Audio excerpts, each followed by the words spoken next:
On the report screen in Darwin.cloud, there's a tool that you'll find yourself using all the time. It's called Run Last Launched Report. This tool is especially helpful when you're designing custom reports. It's right up here, at the top of the report screen. But before I can show you how it works, we have to have already opened a report. So, I'm gonna open the Closing by Agent report. I'll set the date range for this year and pick just one of my companies.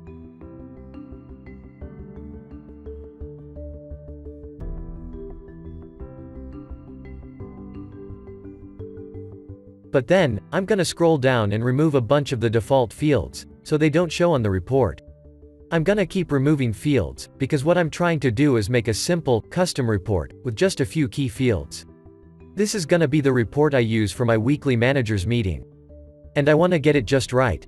The point here is to create a saved, custom report. But before I save it, I wanna preview it and make sure it's just what I'm looking for. Okay, this looks pretty good. But there's a couple more fields I should add. I've got these custom calculations I created using Darwin's custom total tool. I think this report would be better if I added those fields too. So this is where you use the Run Last Launched Report hyperlink. I go back to the report screen, and I've got the hyperlink up here, and click. The report criteria screen pops up. And you can see, all the settings I picked last time are still here.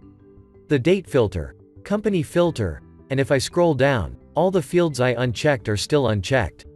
Only the fields I wanted are checked off. But now what I want to do is add those custom totals I was talking about.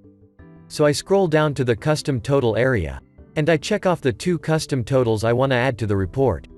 Remember, the point of all this is that I'm trying to create the perfect report for my managers' meetings. Now this is more like it. I can see my custom totals on the report.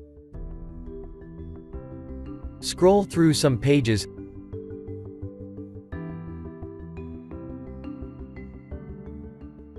Drill down into the detail. Yes, this is the report I want to save. So I go back to the report screen.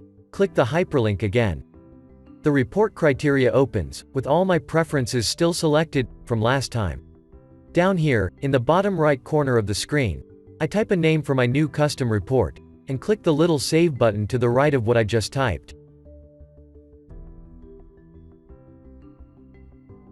That's it. I created a custom report. So now that I have my report made, I have to decide who gets to see it. Remember, Darwin.cloud has tight security. We have to choose who sees what reports. So what I'm gonna do is go over to the security menu. Over in security, I click on the submenu, Roles. In the Roles screen, I click the Reports tab. The Super Admin role is already selected. And I see my new report in the Not Selected column. I click it off to move it into the Selected column. Now, anyone with the Super Admin role will be able to use my new report. While I'm here, I'll give the report to the owners, too. In the Not Selected column, there's kinda a lot of reports in the list. So I'm gonna use this filter text box, up here at the top of the list, to make it easier to find my new report, and give it to owners.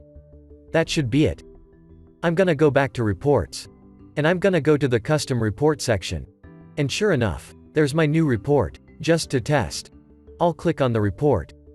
And I can see, all my criteria and all the checkboxes I picked are all here, just like I wanted. So that's all good. But before I leave, I'm gonna do one more thing. Back on the report screen, I'm gonna click, Add to Favorites. This will add my new report to favorites. It'll just make it easier to find next time.